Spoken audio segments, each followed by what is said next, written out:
Hi ಎಲ್ರಿಗೂ ನಮಸ್ಕಾರ. Dwarka children's hospital ಬೀದರ್ಗೆ ಸ್ವಾಗತ. ಈ ಹಾಸ್ಪಿಟಲ್ ಅಲ್ಲಿ ಎಲ್ಲಾ ರೀತಿಯಾದ ಫೆಸಿಲಿಟೀಸ್ ನಿಮಗೆ ಸಿಗುತ್ತೆ. NICU, ventilator, general ward, day care, children's OT, medical, vaccination, ambulance service, normal delivery, nebulisation, ಈ ರೀತಿ ಹಲವಾರು ಫೆಸಿಲಿಟೀಸ್ ನಿಮಗೆ ಸಿಗುತ್ತೆ. ಅಷ್ಟೇ ಅಲ್ಲದೆ ನಿಮಗೋಸ್ಕರ ಇನ್ಫ್ಯಾಕ್ಟ್ ಚೈಲ್ಡ್ ಸ್ಕ್ರೀನಿಂಗ್ ಕೂಡ ಇದೆ. Cough, fever, thyroid, diabetes, malaria, jaundice, typhoid, so ಈ ರೀತಿ ಹಲವಾರು ಪ್ರಾಬ್ಲಮ್ಸ್ಗೆ ಇಲ್ಲಿ ನಿಮಗೆ ಪರ್ಫೆಕ್ಟ್ ಸೊಲ್ಯೂಷನ್ ಸಿಗುತ್ತೆ. ಇಲ್ಲಿ ತುಂಬಾನೇ ಸ್ಪೆಷಲೈಸ್ಡ್ ಹಾಗೂ ಎಕ್ಸ್ಪೀರಿಯನ್ಸ್ ಡಾಕ್ಟರ್ಸ್ ನಿಮಗೆ ಟ್ರೀಟ್ಮೆಂಟ್ ಕೊಡ್ತಾರೆ. ಒಳ್ಳೆ ಹೆಲ್ತ್ ಎಷ್ಟು ಇಂಪಾರ್ಟೆಂಟು, ಚಾಯ್ಸ್ ಆಫ್ ಹಾಸ್ಪಿಟಲ್ ಅಷ್ಟೇ ಇಂಪಾರ್ಟೆಂಟು. ಸೊ ಚೂಸ್ ಮಾಡಿ ದ್ವಾರಕಾ ಚಿಲ್ಡ್ರನ್ಸ್ ಹಾಸ್ಪಿಟಲ್ ಬೀದರ್.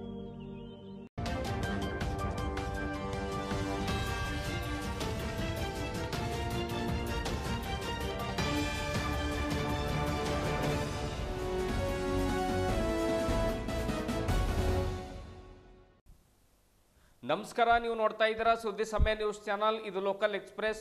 ನಾನು ಮಹರ್ದೊಡ್ಡ ಅಕೊಳಗಿ. ಮತ್ತೆ ಹೊಸ ಸುದ್ದಿಗಳನ್ನು ತೆಗೆದುಕೊಂಡು ನಾವು ನಿಮ್ಮ ಮುಂದೆ ಬರ್ತಾ ಇದ್ದೀವಿ. ಈ ದಿನದ ಪ್ರಮುಖ ಹೆಡ್ಲೈನ್ಸ್ಗಳನ್ನು ನೋಡ್ಕೊಂಡು ಬರೋಣ.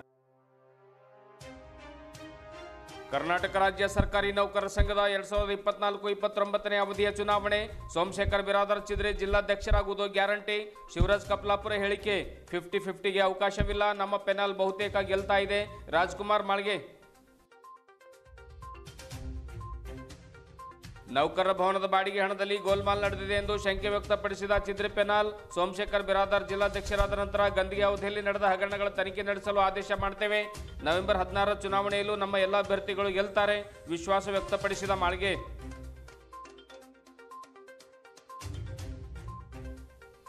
ಸೋಮಶೇಖರ್ ಬಿರಾದರ್ ಚಿದ್ರಿ ಪೆನಲ್ ನನ್ನ ಮೇಲೆ ಮಾಡ್ತಾ ಇರುವಂತಹ ಆರೋಪ ಸತ್ಯಕ್ಕೆ ದೂರವಾದುದು. ನಮ್ಮ ಪೆನಲ್ನ 23 ಅಭ್ಯರ್ಥಿಗಳು ಈಗಾಗಲೇ ಅವಿರೋಧವಾಗಿ ಆಯ್ಕೆಯಾಗಿದ್ದಾರೆ. ಎಲ್ಲರನ್ನ ಸನ್ಮಾನಿಸಿ ತೋರಿಸ್ತೇನೆ. ರಾಜೇಂದ್ರ ಕುಮಾರ್ ಗಂದಿಗೆ ಸುದ್ದಿಗೋಷ್ಠಿಯಲ್ಲಿ ಸ್ಪಷ್ಟನೆ.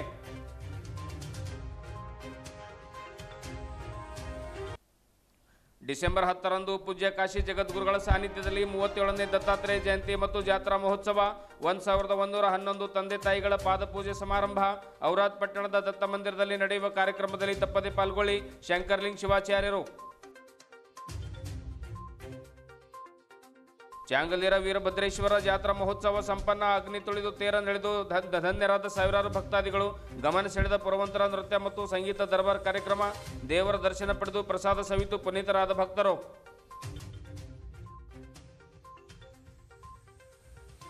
ಇಂದಿನ ಒಂದಿಷ್ಟು ವಾರ್ತೆಗಳ ವಿವರಗಳನ್ನು ನೋಡ್ಕೊಂಡು ಬರೋಣ. ಕರ್ನಾಟಕ ರಾಜ್ಯ ಸರ್ಕಾರಿ ನೌಕರರ ಸಂಘ ಜಿಲ್ಲಾ ಶಾಖೆ ಬೀದರ್ನ 2024-29ನೇ ಅವಧಿಯ ಚುನಾವಣೆಯಲ್ಲಿ ಜಿಲ್ಲಾ ಕಾರ್ಯಕಾರಿಣಿ ಸಮಿತಿಯ ನಿರ್ದೇಶಕರಾಗಿ ಸಹಕಾರ ಇಲಾಖೆಯಿಂದ ಅವಿರೋಧವಾಗಿ ಆಯ್ಕೆಯಾಗಿರುವಂತಹ ಜಿಲ್ಲಾಧ್ಯಕ್ಷ ಸ್ಥಾನದ ಅಭ್ಯರ್ಥಿಯಾಗಿರುವಂತಹ ಸೋಮಶೇಖರ್ ಬಿರಾದರ್ ಚಿದ್ರೆ ನೇತೃತ್ವದಲ್ಲಿ ನಾವೆಲ್ಲ ಸಮಾನ ಮನಸ್ಕರರು ಒಟ್ಟಾಗಿ ಹಿಂದಿನ ಅಧ್ಯಕ್ಷರ ವಿರುದ್ಧ ಚುನಾವಣೆಯಲ್ಲಿ ಸ್ಪರ್ಧೆ ಮಾಡ್ತಾ ಇದ್ದೇವೆ. ನಾಮಪತ್ರಗಳ ಪರಿಶೀಲನೆ ಹಿಂತೆಗೆಯುವಿಕೆಯ ನಂತರ 66 ಸ್ಥಾನಗಳ ಪೈಕಿ ವಿವಿಧ ಇಲಾಖೆಗಳಿಂದ 36 ಅಭ್ಯರ್ಥಿಗಳು ಅವಿರೋಧವಾಗಿ ಆಯ್ಕೆಯಾಗಿದ್ದಾರೆ. ಅವರೆಲ್ಲರಿಗೂ ಹಾರ್ದಿಕ ಅಭಿನಂದನೆಗಳನ್ನು ಸಲ್ಲಿಸುತ್ತೇವೆ. ಅವಿರೋಧವಾಗಿ ಆಯ್ಕೆಯಾದವರ ಪೈಕಿ ನಮ್ಮ ಪೆನಾಲ್ನಿಂದ 28 ಅಭ್ಯರ್ಥಿಗಳು ಆಯ್ಕೆಯಾಗಿರುವರು. ಹೆಮ್ಮೆಯಿಂದ ನಾವು ಹೇಳ್ತಾ ಇದ್ದೇವೆ, ಘೋಷಣೆ ಮಾಡ್ತಾ ಇದ್ದೇವೆ ಎಂದು ಲಿಂಗಾಯತ ನೌಕರರ ಸಂಘದ ಅಧ್ಯಕ್ಷ ಶಿವರಾಜ್ ಕಪ್ಲಾಪುರೆ ಒಂದು ಪತ್ರಿಕಾ ಭವನದಲ್ಲಿ ನಡೆದಿರುವಂತಹ ಸುದ್ದಿಗೋಷ್ಠಿಯಲ್ಲಿ ಅವರು ಮಾತನಾಡಿದರು. ಸರ್ವಾಧಿಕಾರಿ ವರ್ತನೆಯಿಂದ ಜಿಲ್ಲೆಯ ನೌಕರರಲ್ಲಿ ಭಯ ಹುಟ್ಟಿಸಿ ಗೆಲ್ಲಲು ಹವಣಿಸುತ್ತಿರುವಂತಹ ಗಂದ್ಗೆಯವರನ್ನ ಸೋಲಿಸುವುದು ಮತ್ತು ಸಂಘದ ಪ್ರಗತಿಗಾಗಿ ಅಹೋರಾತ್ರಿ ಶ್ರಮಿಸಿ ನೌಕರರ ಹಿತವನ್ನು ಕಾಪಾಡುವುದು ನಮ್ಮೆಲ್ಲರ ಪರಮ ಗುರಿಯಾಗಿದೆ. ತನ್ಮೂಲಕ ಬೀದರ್ ಜಿಲ್ಲೆಯ ನೌಕರರಲ್ಲಿ ಭಯಮುಕ್ತ ವಾತಾವರಣ ನಿರ್ಮಿಸುವುದು ನಮ್ಮ ಆದ್ಯತೆಯಾಗಿದೆ. ನೌಕರರ ಸಂಘದ ಚಟುವಟಿಕೆಗಳನ್ನು ಪಾರದರ್ಶಕವಾಗಿ ನಡೆಸುವುದು, ಜಿಲ್ಲೆಯ ಸರ್ವ ನೌಕರರನ್ನ ವಿಶ್ವಾಸಕ್ಕೆ ತೆಗೆದುಕೊಂಡು ಹೊಸ ವಾತಾವರಣ ನಿರ್ಮಿಸುವ ಧ್ಯೇಯ ನಮ್ಮದಾಗಿದೆ. ಸರ್ಕಾರಿ ಸೇವೆಯಲ್ಲಿ ಉತ್ತಮ ಹೆಸರನ್ನು ಗಳಿಸಿರುವಂತಹ ಸೋಮಶೇಖರ್ ಬಿರಾದರ್ ಚಿದ್ರಿ ವಿನಯಶೀಲರು, ಎಲ್ಲರನ್ನ ಹಿಂಬಿಟ್ಟುಕೊಳ್ಳುವಂತಹ ಹೃದಯವಂತರಾಗಿದ್ದು ಸಂಘವನ್ನ ಉನ್ನತ ಮಟ್ಟಕ್ಕೆ ಏರಿಸಲು ಸನ್ನದ್ಧರಾಗಿರುವರು. ರಾಜೇಂದ್ರ ಕುಮಾರ್ ಗಂದಿಗೆಯವರು ಎಷ್ಟೇ ಕುಯುಕ್ತಿ ಕುಟಿಲೋಪಾಯಗಳನ್ನು ಮಾಡಿದರೂ ಕೂಡ ಅವಿರೋಧ ಆಯ್ಕೆಯ ಮೊದಲ ಹಂತದಲ್ಲಿ ಸೋಮಶೇಖರ್ ಬಿರಾದರ್ ಚಿದ್ರಿ ಪೆನಾಲ್ ಸಂಪೂರ್ಣ ಮೇಲುಗೈ ಸಾಧಿಸಿದೆ. ವಿವಿಧ ಇಲಾಖೆಗಳಿಂದ ಉಳಿದ 30 ಸ್ಥಾನಗಳ ಆಯ್ಕೆಗಾಗಿ ದಿನಾಂಕ ನವೆಂಬರ್ 16ರಂದು ಬೆಳಗ್ಗೆ 9 ಗಂಟೆಯಿಂದ ಸಂಜೆ 4 ಗಂಟೆವರೆಗೆ ಮತದಾನ ನಡೀತಾ ಇದೆ. ಅದರಲ್ಲಿಯೂ ಕೂಡ ನಮ್ಮ ಪೆನಾಲ್ಗೆ ಮತ ನೀಡಿ ಗೆಲ್ಲಿಸಬೇಕೆಂದು ಈ ಮೂಲಕ ನೌಕರರಿಗೆ ಮನವಿ ಕೂಡ ಮಾಡಿಕೊಂಡ್ರು. ಈ ಚುನಾವಣೆಯಲ್ಲಿ 20ಕ್ಕೂ ಅಧಿಕ ಅಭ್ಯರ್ಥಿಗಳು ಬಹುಮತ ಪಡೆದು ಆಯ್ಕೆಯಾಗಿಲ್ಲವೆಂಬ ವಿಶ್ವಾಸ ನಮ್ಮದಾಗಿದೆ. ಹೀಗಾಗಿ ಶತಾಯಗತಾಯ ಸೋಮಶೇಖರ್ ಬಿರಾದರ್ ಮುಂದಿನ ಹೊಸ ಜಿಲ್ಲಾಧ್ಯಕ್ಷರಾಗಿ ಜಯ ಗಳಿಸುವುದು ಶತಸಿದ್ಧವಾಗಿದೆ ಎಂದು ಶಿವರಾಜ್ ಕಪ್ಲಾಪುರೆ ತಿಳಿಸಿದರು.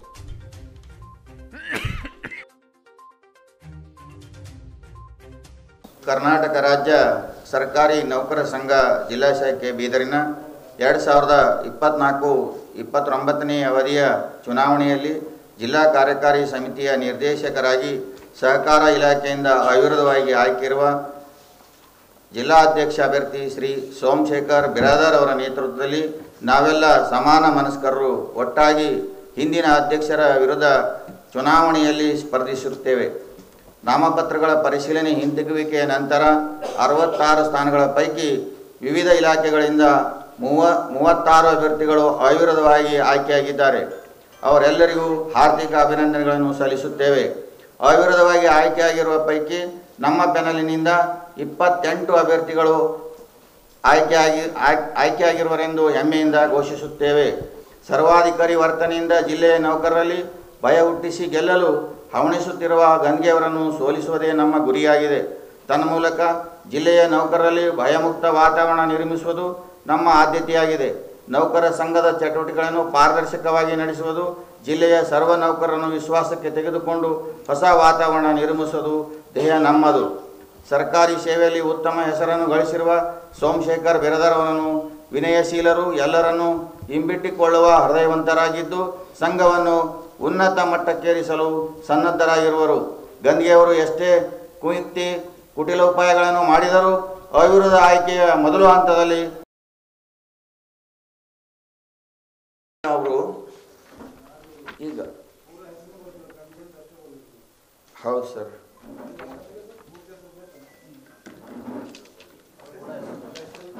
ರಾಜೇಂದ್ರ ಕುಮಾರ್ ಗಂಗೆ.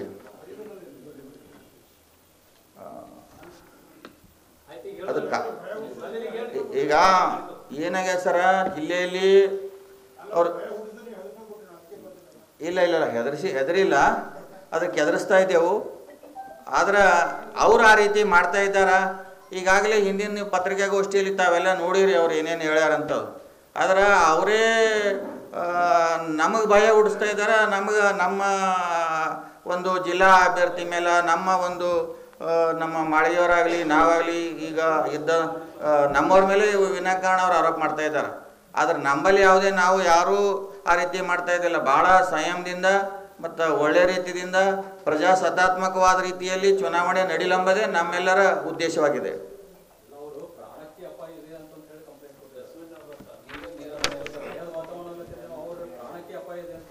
ಅವರು ಪ್ರಾಣಕ್ಕೆ ಅಪಾಯ ಅವರಿಗಿಲ್ಲ, ನಮಗೆ ಎಲ್ಲರಿಗೆ ಅಪಾಯದಲ್ಲಿ ಇಟ್ಟಾರ. ಅವರು ಏನಾದರೂ ಮಾಡಿ ಈಗ ಮುಂದಿನ ಬರ್ತಕ್ಕಂಥ ಏನು ಅವಧಿ 5 ವರ್ಷದ ಅವಧಿ ಅದ, ನಾನೇ ಅಧ್ಯಕ್ಷರಾಗಬೇಕೆಂಬ ಒಂದು ಉದ್ದೇಶದಿಂದ ಈ ರೀತಿ ಏನಪ್ಪ ಅಂದ್ರೆ ನಮ್ಮ ಮೇಲೆ ಸುಳ್ಳು ಆರೋಪಗಳು ಮಾಡ್ತಾ ಇದ್ದಾರೆ ಅವರು. ಸರ್ ಹಾಂ, ತಾಲೂಕಾ ಇನ್ನು 7 ಸ್ಥಾನಗಳದ್ದು ಈಗ 16ಕ್ಕೆ ಚುನಾವಣೆ ನಡೀತದೆ ಸರ್. ಅಲ್ಲಿ ಯಾರ್ಯಾರು ಅಧ್ಯಕ್ಷರಾಗಿ ಆಯ್ಕೆ ಆಗ್ತಾರ ಅವ್ರದ್ದು ಜಿಲ್ಲಾ ಅಧ್ಯಕ್ಷರಿಗೆ ಓಟ್ ಇರ್ತದೆ ಸರ್. ಒಟ್ಟು ಇನ್ನೂ 7 ತಾಲೂಕದ ಓಟ್ ಇದರಲ್ಲಿ 2 ಆಗ್ತಾವೆ ಸರ್. 7 sir, 73 sir. ಹೌದು, ಮೆಜಾರಿಟಿ ಬೇಕಾಗಿದ್ದು 38 ಸರ್. ಹಾಂ, 10 ಬೇಕು ಸರ್. ಹಾಂ, ಅವರು ನಮ್ಮ ಒಂದು ಪ್ಯಾನಲ್ನಿಂದ ಗುರುತಿಸಿಕೊಂಡು ಅವರು ನಾಮಪತ್ರವನ್ನು ಸಲ್ಲಿಸಿ ಅವರು ಅಲ್ಲಿ ಇಲಾಖೆಯಿಂದ ಕೆಲವರು ಒಬ್ಬರೇ ಅಭ್ಯರ್ಥಿಗೆ ಏನಪ್ಪ ಅಂದ್ರೆ ಆ ಇಲಾಖೆದವರು ಅವಿರೋಧ ಆಯ್ಕೆ ಮಾಡಿದ್ದಾರೆ. ಕೆಲವು ಕಡೆ ಎದುರು ನಾಮಿನೇಷನ್ ಹಾಕಿದ್ರು ಕೂಡ ಅವರಿಗೆ ನಮ್ಮ ಅಭ್ಯರ್ಥಿಗಳಿಗೆ ಸಮರ್ಥನೆ ಮಾಡಿ ಹಿಂದಕ್ಕೆ ತಕ್ಕೊಂಡು ಅವರಿಗೆ ರಾಜೇಂದ್ರ ಕುಮಾರ್ ಗಂದ್ಗೆಯವರು ಸರ್ಕಾರಿ ನೌಕರ ಸಂಘದ ಜಿಲ್ಲಾಧ್ಯಕ್ಷರಾದ ಮೇಲೆ ನೌಕರರ ಭವನದ ಬಾಡಿಗೆ ಹಣದಲ್ಲೂ ಗೋಲ್ಮಾಲ್ ನಡೆದಿದೆ ಎಂದು ನಗರದ ಒಂದು ಪತ್ರಿಕಾ ಭವನದಲ್ಲಿ ನಡೆದಿರುವಂತಹ ಸುದ್ದಿಗೋಷ್ಠಿಯಲ್ಲಿ ರಾಜ್ಕುಮಾರ್ ಮಾಳಿಗೆ ಆರೋಪ ಮಾಡಿದ್ರು. ಬಾಡಿಗೆ ಹಣ ಒಬ್ಬರಿಗೆ 35,000 ರೂಪಾಯಿಯನ್ನು ಪಡ್ಕೊಂಡು ಕೇವಲ 15ರಿಂದ 20,000 ರೂಪಾಯಿ ಲೆಕ್ಕ ತೋರಿಸಿದ್ದಾರೆ. ಉಳಿದ ಹಣ ಎಲ್ಲಿ ಎಂದು ಲೆಕ್ಕ ಕೇಳಿದಾಗ ಉಡಾಫೆ ಉತ್ತರವನ್ನು ನೀಡಿದ್ದಾರೆ. ಗಂದ್ಗೆಯವರು ನೀಡಿದ ಈ ಉಡಾಫೆ ಉತ್ತರಕ್ಕೆ ಸರ್ಕಾರಿ ನೌಕರರು ತಕ್ಕ ಪಾಠವನ್ನ ಈ ಚುನಾವಣೆಯಲ್ಲಿ ಕಲಿಸಲಿದ್ದಾರೆ. ಸೋಮಶೇಖರ್ ಬಿರಾದರ್ ಚಿದ್ರಿ ಜಿಲ್ಲಾಧ್ಯಕ್ಷರಾಗಲಿದ್ದಾರೆ. ಅವರ ಅಧ್ಯಕ್ಷತೆಯಲ್ಲಿ ನಾವು ಮುಂದುವರಿಯುತ್ತೇವೆ ಎಂದು ರಾಜ್ಕುಮಾರ್ ಮಾಳ್ಗೆ ಸುದ್ದಿಗೋಷ್ಠಿಯಲ್ಲಿ ಹೇಳಿದರು. ಮುಂದಿನ 5 ವರ್ಷ ಸೋಮಶೇಖರ್ ಬಿರಾದಾರ್ ಚಿದ್ರಿ ಅವರೇ ಅಧಿಕಾರ ನಡೆಸಲಿದ್ದಾರೆ. ಇದರಲ್ಲಿ 50-50 ಯಾವುದೇ ಇಲ್ಲ. 2-3 ತಿಂಗಳು ನಡೆಸಿ ಮತ್ತೆ ನಂತರ ಬೇರೆಯವರಿಗೆ ಕೊಡ್ತಾರೆ ಎನ್ನುವಂತಹ ಒಂದು ಊಹಾಪೋಹಗಳು ಏನು ನಡೀತಾ ಇವೆ. ಇದ್ಯಾವುದಕ್ಕೂ ಕೂಡ ಇಲ್ಲಿ ಅವಕಾಶ ಇಲ್ಲ. ಚಿದ್ರಿ ಅವರೇ 5 ವರ್ಷ ಮುಂದಿನ 5 ವರ್ಷ ಜಿಲ್ಲಾಧ್ಯಕ್ಷ ಆಗಲಿದ್ದಾರೆ ಎನ್ನುವಂತಹ ವಿಶ್ವಾಸದ ಮಾತುಗಳನ್ನು ರಾಜ್ಕುಮಾರ್ ಮಾಳ್ಗೆ ಸ್ಪಷ್ಟಪಡಿಸಿದರು. ನೌಕರರ ಹಿತವನ್ನು ಕಾಪಾಡಲಿಕ್ಕೆ ಆಸ್ಪತ್ರೆಗಳಲ್ಲಿ ಕ್ಯಾಶ್ಲೆಸ್ ಚಿಕಿತ್ಸೆಯನ್ನು ಕೊಡಿಸುವಂಥ ಪ್ರಯತ್ನ ಮಾಡ್ತೇವೆ. ಆಮೇಲೆ OPS ಜಾರಿಗಾಗಿ ನಿರಂತರವಾಗಿ ಹೋರಾಟವನ್ನು ಮಾಡ್ತೇವೆ. ಜಿಲ್ಲೆಯ ಸರ್ಕಾರಿ ನೌಕರರ ಸಮಸ್ಯೆಗಳು ಏನೇ ಇದ್ದರೂ ಕೂಡ ಅದನ್ನು ರಾಜ್ಯ ಘಟಕಕ್ಕೆ ಕೊಂಡೊಯ್ದು ಆ ಸಮಸ್ಯೆಗಳಿಗೆ ಪರಿಹಾರವನ್ನು ಒದಗಿಸುವಂಥ ಒಂದು ಪ್ರಯತ್ನವನ್ನು ನಾವು ಪ್ರಾಮಾಣಿಕವಾಗಿ ನಮ್ಮ ಎಲ್ಲ ಪೆನಲ್ನವರು ಮಾಡ್ತೇವೆ. ಸೋಮಶೇಖರ್ ಬಿರಾದಾರ್ ಚಿದ್ರಿ ಅವರ ಅಧ್ಯಕ್ಷತೆಯಲ್ಲಿ ಎಲ್ಲ ಒಂದು ಸರ್ಕಾರಿ ನೌಕರರ ಹಿತವನ್ನು ಕಾಪಾಡಲಿಕ್ಕೆ ನಾವು ಬದ್ಧರಾಗಿದ್ದೇವೆ ಅನ್ನುವಂಥ ಮಾತನ್ನು ರಾಜ್ಕುಮಾರ್ ಮಾಳ್ಗೆ ಅವರು ಸುದ್ದಿಗೋಷ್ಠಿಯಲ್ಲಿ ತಿಳಿಸಿದರು.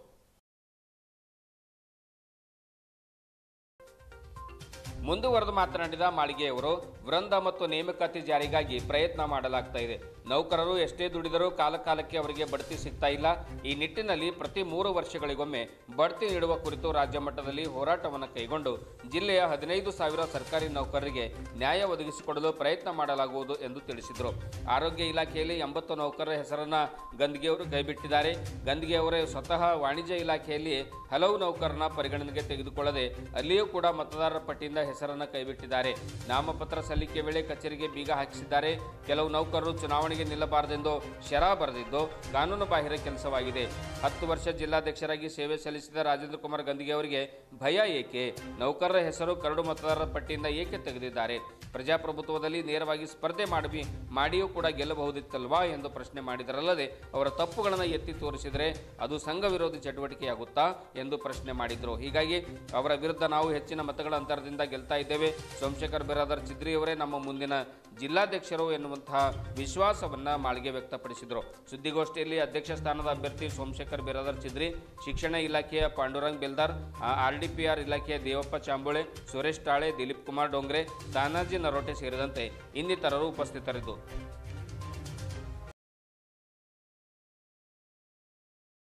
ಗಿಟ್ಟಿಸಿಕೊಳ್ಳಲಿಕ್ಕೆ ನಮ್ಮ ಒಂದು ಜಿಲ್ಲಾಧ್ಯಕ್ಷ ಸ್ಥಾನವನ್ನು ಸ್ಪರ್ಧಿಸ್ತಾರೆ.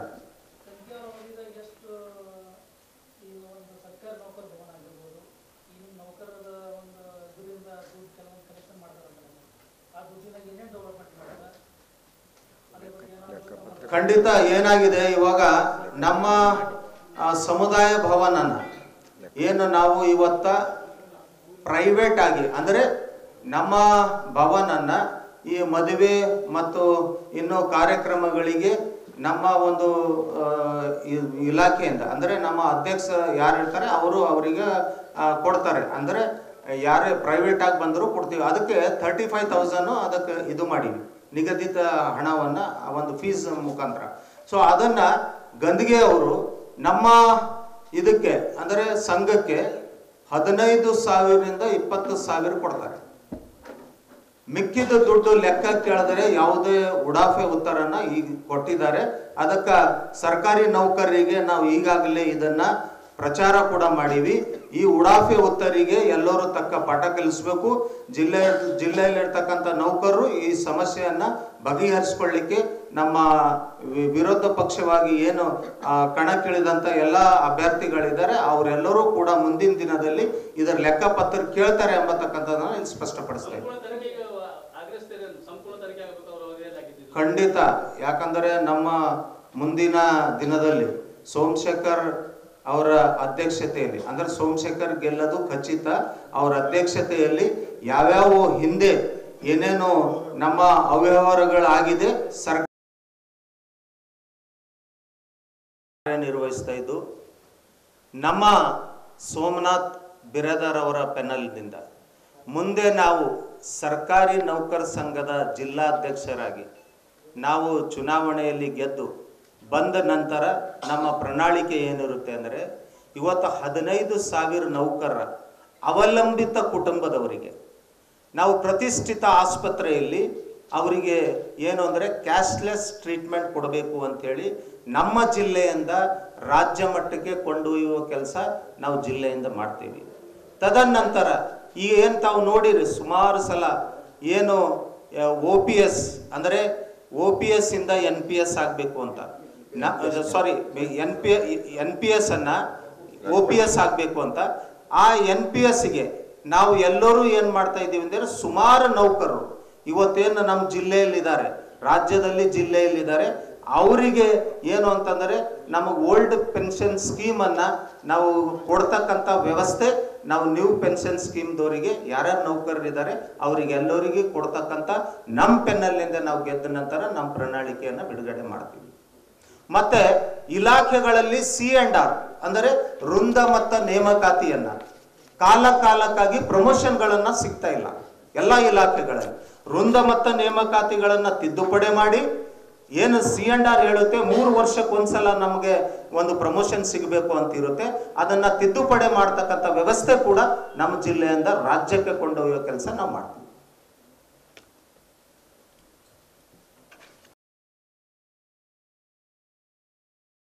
ನನ್ನ ಅವಧಿಯಲ್ಲಿ ನೌಕರರ ಭವನದ ನವೀಕರಣ, ಹೊಸ ಕಟ್ಟಡಗಳ ನಿರ್ಮಾಣ, ಸ್ವಚ್ಛತೆ, ಶುದ್ಧತೆ, ಶುದ್ಧ ಕುಡಿಯುವ ನೀರಿನ ಘಟಕ, ನೌಕರರ ಹಿತ ಕಾಪಾಡುವಲ್ಲಿ ಹಲವಾರು ಅಭಿವೃದ್ಧಿ ಕಾರ್ಯಗಳನ್ನು ಮಾಡಿದ್ದೇನೆ. ಆದಾಗ್ಯೂ ನಮ್ಮ ಮೇಲೆ ಸೋಮಶೇಖರ್ ಬಿರಾದರ್ ಚಿದ್ರೆಯವರ ಪ್ಯಾನೆಲ್ನ ಸದಸ್ಯರು ಸುಳ್ಳು ಆರೋಪಗಳನ್ನು ಮಾಡ್ತಾ ಇದ್ದಾರೆ ಎಂದು ಕರ್ನಾಟಕ ರಾಜ್ಯ ಸರ್ಕಾರಿ ನೌಕರರ ಸಂಘದ ಜಿಲ್ಲಾ ಘಟಕದ ಹಾಲಿ ಅಧ್ಯಕ್ಷರಾಗಿರತಕ್ಕಂಥ ರಾಜೇಂದ್ರ ಕುಮಾರ್ ಗಂದ್ಗೆ ತಿಳಿಸಿದರು. ಪತ್ರಿಕಾ ಭವನದಲ್ಲಿ ಕರೆದ ಸುದ್ದಿಗೋಷ್ಠಿಯನ್ನು ಉದ್ದೇಶಿಸಿ ಮಾತನಾಡಿರುವಂತಹ ಅವರು, ಪ್ರತಿ ವರ್ಷ ನೌಕರರ ಪ್ರತಿಭಾವಂತ ಮಕ್ಕಳಿಗೆ ಗುರುತಿಸಿ ಪ್ರೋತ್ಸಾಹ ಧನವನ್ನು ನೀಡಿದ್ದೇವೆ.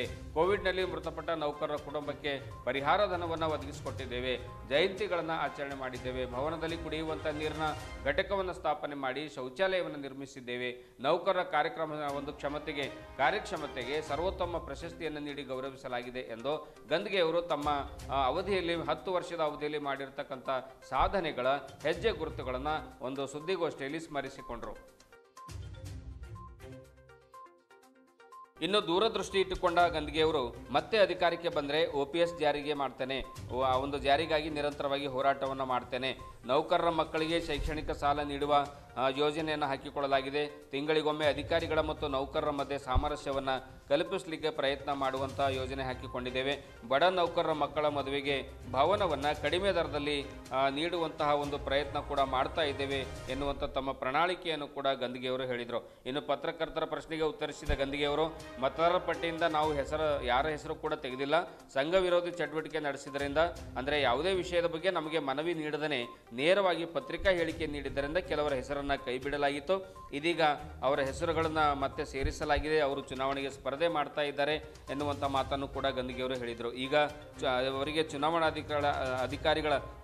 ಅಧಿಕಾರಿಗಳ ಆದೇಶದಿಂದ ಸ್ಪರ್ಧೆಗೆ ಆದೇಶ ನೀಡಲಾಗಿದೆ ಎನ್ನುವಂಥ ಮಾತನ್ನು ಕೂಡ ಹೇಳಿದರು. ಆದರೆ ಚಿದ್ರೆಯವರ ಪೆನಾಲ್ನವರು ನಮ್ಮ ಮೇಲೆ ಮಾಡ್ತಾ ಇರುವಂಥ ಆರೋಪ ಅದೊಂದು ಸುಳ್ಳು, ಅದು ಸತ್ಯಕ್ಕೆ ದೂರವಾಗಿರ್ತಕ್ಕಂಥ ಒಂದು ಆರೋಪ. ನಮ್ಮ 10 ವರ್ಷದ ಅವಧಿಯಲ್ಲಿ ಸಾಕಷ್ಟು ಅಭಿವೃದ್ಧಿಯನ್ನು ಮಾಡಿದ್ದೇವೆ. ಭವನದ ಒಂದು ಬಾಡಿಗೆ ಹಣ ಆಗಿರಬಹುದು ಮತ್ತು ಇನ್ನಿತರ MLA MP ಇನ್ನಿತರ ಎಲ್ಲರಿಂದ ಒಂದು ಅನುದಾನವನ್ನು ಪಡ್ಕೊಂಡು ಇವತ್ತು ಸುಂದರ ಭವನ ನಿರ್ಮಾಣ ಮಾಡಲಾಗಿದೆ. ಇದಕ್ಕಿಂತ ಮೊದಲು ಈ ಒಂದು ಭವನದಲ್ಲಿ ಊಟಕ್ಕೆ ಕೂತ್ಕೊಂಡ್ರೆ ಸುತ್ತ ಎಲ್ಲ ನೊಣ ಮುತ್ಕೊಳ್ತಾ ಇದ್ವು. ಅಂತಹ ಒಂದು ಸಂದರ್ಭದಲ್ಲಿ ತಗಡಿನ ಒಂದು ಬಿಲ್ಡಿಂಗ್ನಲ್ಲಿ ಯಾವ ರೀತಿ ಮದುವೆ ಮಾಡಬೇಕು ಎನ್ನುವಂಥ ಒಂದು ಸಿಟ್ಟಿನ ಒಂದು ಆರೋಪಗಳನ್ನು ಕೂಡ ನೌಕರರು ಮಾಡ್ತಾ ಇದ್ರು. ಇಂಥ ಸಂದರ್ಭದಲ್ಲಿ ಇವತ್ತು ಸುಂದರವಾಗಿರ್ತಕ್ಕಂಥ ಭವನವನ್ನು ನಿರ್ಮಾಣ ಮಾಡಿದ್ದೇವೆ. ಎಲ್ಲರೂ ಕೂಡ ಒಂದು ಒಳ್ಳೆಯ ರೀತಿಯಿಂದ ಹೊಗಳ್ತಾ ಇದ್ದಾರೆ. ಆದರೂ ಕೂಡ ನಮ್ಮ ಮೇಲೆ ಈ ರೀತಿಯಾಗಿ ಆರೋಪವನ್ನು ನಿರಂತರವಾಗಿ ಮಾಡಲಾಗ್ತಾ ಇದೆ. ಆದ್ದರಿಂದ ಯಾವ ಆರೋಪಗಳು ಕೂಡ ನಿಜವಲ್ಲ. ನಮ್ಮ ಪ್ರಯತ್ನವನ್ನು ಮಾಡ್ತಾ ಇದ್ದೇವೆ. ಖಂಡಿತವಾಗಲೂ ಕೂಡ ನಾವು 23 ಜನ ನಮ್ಮ ಒಂದು ಪೆನಲ್ನವರು ಕೂಡ ಈಗಾಗಲೇ ಗೆಲುವನ್ನು ಸಾಧಿಸಿದ್ದಾರೆ, ವಿರುದ್ಧವಾಗಿ ಆಯ್ಕೆಯಾಗಿದ್ದಾರೆ. ಇನ್ನು ಕೆಲವು ಜನರು ಆಯ್ಕೆಯಾದರೆ ಮತ್ತೆ ನಾವೇ ಗೆಲ್ತೇವೆ ಅನ್ನುವಂತಹ ಒಂದು ವಿಶ್ವಾಸವನ್ನು ಕೂಡ ಗಂದ್ಗೆ ಅವರು ವ್ಯಕ್ತಪಡಿಸಿದರು. ಅದೇ ಮಾತಲ್ಲಿ ನಾವು ಮುಂದುವರೆದು ಈಗ ರಾಜ್ಯದಲ್ಲಿ ಷಡಕ್ಷರಿ ಕೂಡ ಹೇಳಿದರೆ ನಾವು ಕೂಡ ಒತ್ತಡ ಆಗ್ತಾ ಇದ್ದೀವಿ. ಯಾರು ಸಡನ್ ಆಗಿ ತೀರ್ಕೋತಾರೆ ಅವ್ರಿಗೆ ಕೂಡ ಒಂದು 2 ಕೋಟಿ ರೂಪಾಯಿ ಪರಿಹಾರ, ಅವ್ರ ಕುಟುಂಬಕ್ಕೆ ಆಶ್ರಯ ಆಗಲಿ ಅಂತ ತಿಳ್ಕೊಂಡು ಅವ್ರಿಗೆ ಕೂಡ ಇಮಿಡಿಯೇಟ್ ಆಗಿ ಸರ್ಕಾರ 2 ಕೋಟಿ ಪರಿಹಾರ ಆಗಬೇಕಂತೇಳಿ ಅದನ್ನು ಕೂಡ ಸರ್ಕಾರ ಮುಂದೆ ಪ್ರಸ್ತಾವ ಕೂಡ ನಾವು ಮಾಡ್ತಕ್ಕಂಥ ಕೆಲಸ ಮಾಡಿದ್ವಿ. ಅಂದರೆ ಟೋಟಲಿ ಇವೆಲ್ಲವೂ ಕೂಡ ನಮ್ಮ ಎಂಪ್ಲಾಯೀಸ್ಗೆ ಅನುಕೂಲ ಆಗ್ತಕ್ಕಂಥ ಕೆಲಸ ಕೂಡ ನಾವು ಈ ಒಂದು ಅವಧಿಯಲ್ಲಿ ಮಾಡ್ತಕ್ಕಂಥ ಕೆಲಸ ಮಾಡಿವಿ. ಅದಕ್ಕೆ ಮುಂದಿನ ಬರ್ತಕ್ಕಂಥ ದಿವಸದಲ್ಲಿ ಏನು ನಮಗೆ ಹೇಳಿದ್ರೆ ಮೆಡಿಕಲ್ ಟ್ರೀಟ್ಮೆಂಟ್ ಇರ್ಬೋದು, NPS ಇರ್ಬೋದು, ಅವು ಪ್ರಮುಖವಾದ ಬೇಡಿಕೆ ಕೂಡ ನಮ್ಮ ಜೊತೆಲಿದ್ದಾವೆ.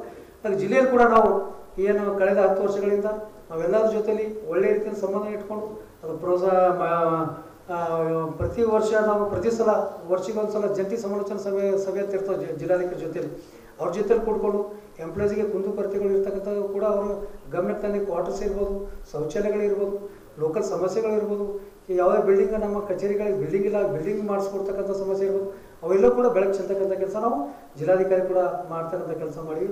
ಅದಕ್ಕೆ ಜಿಲ್ಲೆಯಲ್ಲಿ ಏನು ನಮ್ಮ ಪ್ರಾಮಾಣಿಕ ಪ್ರಯತ್ನ ಪ್ರಾಮಾಣಿಕವಾದ ಕೆಲಸ ಮಾಡೋಕ್ಕಾಗಿದ್ದು ಮಾಡಿದ್ದೀವಿ. ಅದಕ್ಕೆ ಮುಂದೆ ಮಾಡತಕ್ಕಂಥ ಕೂಡ ಭಾಳಷ್ಟು ಇದಾವೆ. ಅದಕ್ಕೆ ಅವೆಲ್ಲೂ ಕೂಡ ಮಾಡಬೇಕು ಅನ್ನೋದು ಕೂಡ ನಮ್ಮದು ಕನಸು ಕೂಡ ಇದೆ. ಅದಕ್ಕೆ ಎಲ್ಲ ದಿಶೆಯಲ್ಲಿ ಪತ್ರಿಕಾ ಮಾಧ್ಯಮದರು ತಾವು ಕೂಡ ನಮ್ಮ ಒಂದು ಈ ಒಂದು ಏನು ನಾವು ಬೇಡಿಕೆಗಳು, ಮುಂದೆ ಬರ್ತಕ್ಕಂಥ ಅವಕಾಶಗಳು ಇವೆಲ್ಲನೂ ಮನಗೊಂಡು ಏನು 14ನೇ ತಾರೀಕು ಚುನಾವಣೆ ನಡೀತಾ ಇದೆಯಲ್ಲ, ತಾವೆಲ್ಲರೂ ಕೂಡ ಮಾಧ್ಯಮದವರು ಒಳ್ಳೆಯ ರೀತಿಯಿಂದ ಇದನ್ನು ಬೆಳಕು ಚೆಲ್ಲಿ ನಮ್ಮ ನೌಕರಸ್ಥರಿಗೆ ಎಲ್ಲರಿಗೂ ಕೂಡ ಒಂದು ನಮ್ಮ ಒಂದು ಪೆನಲಿಗೆ ಅಂದರೆ ರಾಜೇಂದ್ರ ಕುಮಾರ್ ಗಂದ್ಗೆ ಅವರ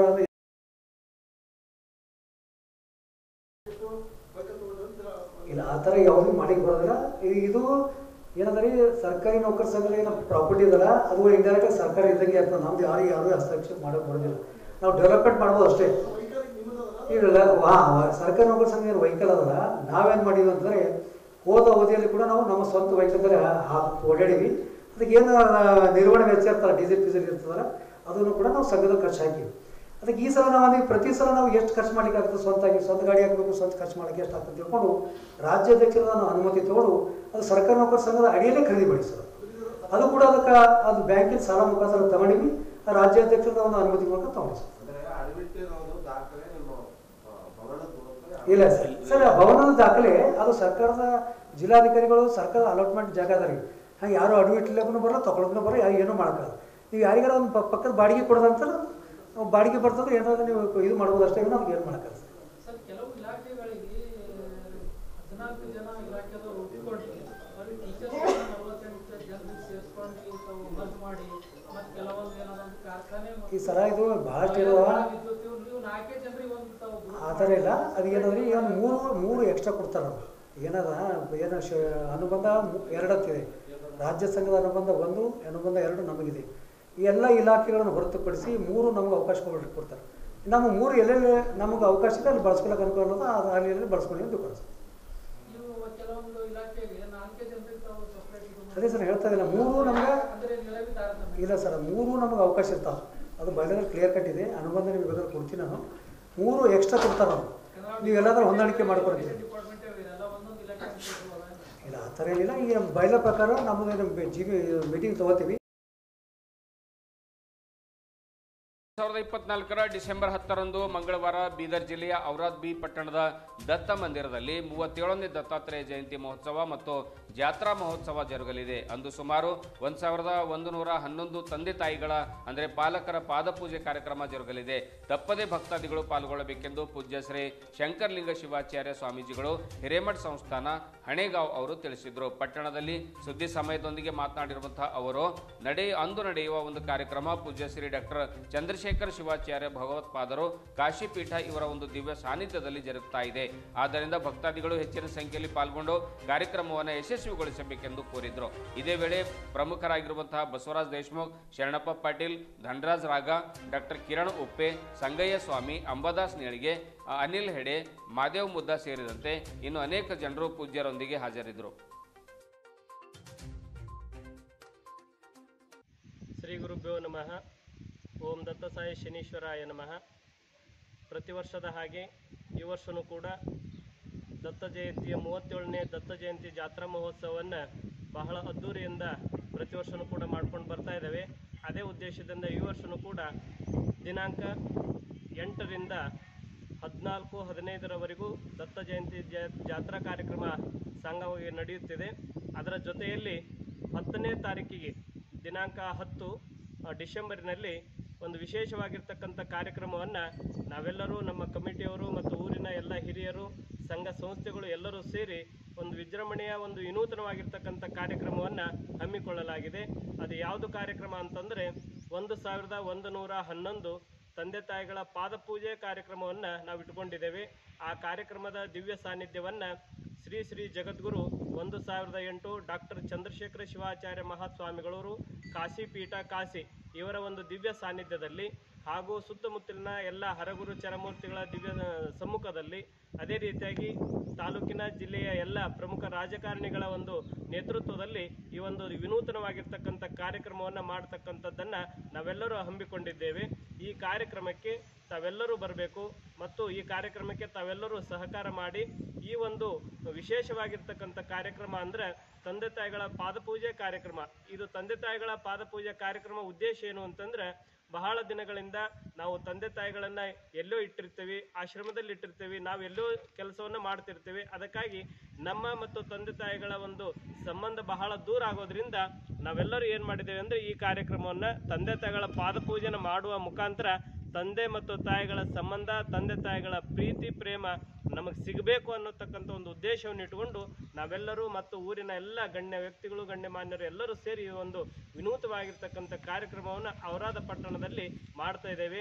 ಇದು ಬೀದರ್ ಜಿಲ್ಲೆಯಲ್ಲಿ ಪ್ರಪ್ರಥಮವಾಗಿ ಈ ಒಂದು ಕಾರ್ಯಕ್ರಮ ನಡೀತಾ ಇದೆ. 1111 ತಂದೆ ತಾಯಿಗಳ ಪಾದಪೂಜೆ ಅಂತಂದ್ರೆ ಬೀದರ್ ಜಿಲ್ಲೆಯಲ್ಲೇ ಪ್ರಪ್ರಥಮವಾಗಿ ನಡೀತಕ್ಕಂಥ ಇದೊಂದು ವಿಶೇಷವಾಗಿರ್ತಕ್ಕಂಥ ಕಾರ್ಯಕ್ರಮ.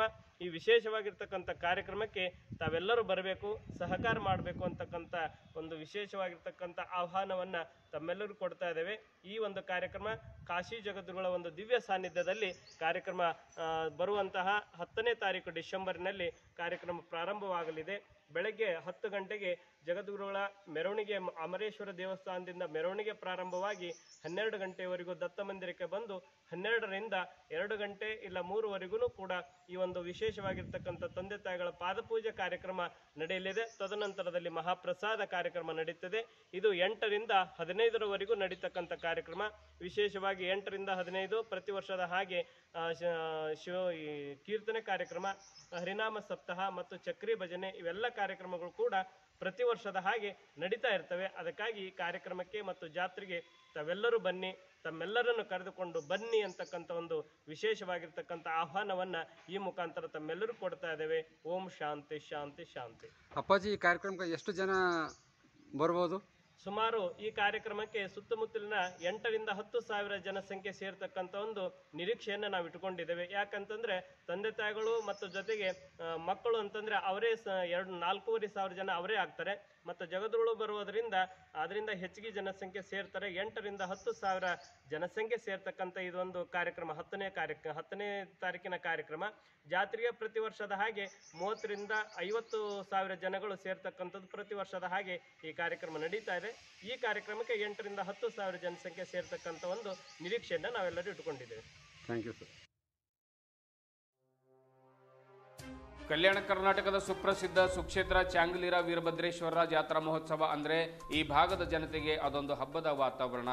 ಹಸಿ ಮೈಯಲ್ಲಿ ನಸುಕಿನ ಜಾವ ಅಗ್ನಿಯನ್ನು ತುಳಿದು ರಾತ್ರಿ ಚುಮು ಚುಮು ಚಳಿಯಲ್ಲಿಯೂ ಕೂಡ ತೇರನೆಳೆದು ಧನ್ಯರಾಗ್ತಾರೆ. ಗುಂಡ ಮುಣಗಿ ಕಾಯಿ ಕರ್ಪೂರ ಮಾಡಿ ನೈವೇದ್ಯ ಸಮರ್ಪಿಸಿ ಬೆಂಡು ಬತಾಸಿ ಹಾಗೂ ಕುಂಕುಮವನ್ನು ಖರೀದಿಸಿ ಸಿಹಿಯನ್ನು ತೆಗೆದುಕೊಂಡು ಮನೆಗೆ ಬರ್ತಾರೆ.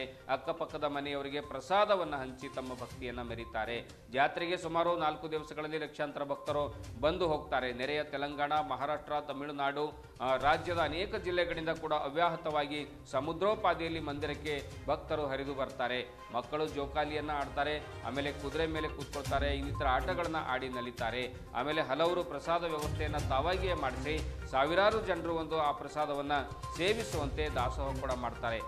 ಇದು ಇಲ್ಲಿಯ ಒಂದು ಗತವೈಭವ, ಇತಿಹಾಸದ ಒಂದು ಪುಟಗಳಲ್ಲಿ ಸುವರ್ಣಾಕ್ಷರಗಳಲ್ಲಿ ಬರೆದಿಡತಕ್ಕಂತಹ ಈ ಮಂದಿರದ ಚರಿತ್ರೆ, ಈ ಮಂದಿರದ ಜಾತ್ರಾ ಮಹೋತ್ಸವ ಯಾವಾಗಲೂ ಕೂಡ ಭಕ್ತರ ಹೃದಯದಲ್ಲಿ ಅಜರಾಮರ. ಬನ್ನಿ, ಜಾತ್ರೆಯ ಒಂದು ಅಗ್ನಿ ಪೂಜೆ ಆಗಿರಬಹುದು, ರಥೋತ್ಸವ ಆಗಿರಬಹುದು, ಸಂಗೀತ ದರ್ಬಾರ್ ಆಗಿರಬಹುದು, ವೇದಿಕೆ ಕಾರ್ಯಕ್ರಮ ಆಗಿರ್ಬೋದು, ಇವುಗಳ ಒಂದು ಗತವೈಭವದ ಒಂದು ತುಣುಕುಗಳನ್ನು, ವಿಡಿಯೋ ತುಣುಕುಗಳನ್ನು ನೋಡ್ಕೊಂಡು ಬರೋಣ.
ಇದುವರೆಗೂ ಸುದ್ದಿ ಕೊಟ್ಟಿರುವ ನಾನು ಮಹಾರ್ದೊಡ ಕುಳಗಿ. ಮತ್ತೆ ಮುಂದಿನ ವಾರ್ತೆಗಳೊಂದಿಗೆ ಭೇಟಿಯಾಗೋಣ. ವಂದನೆಗಳು.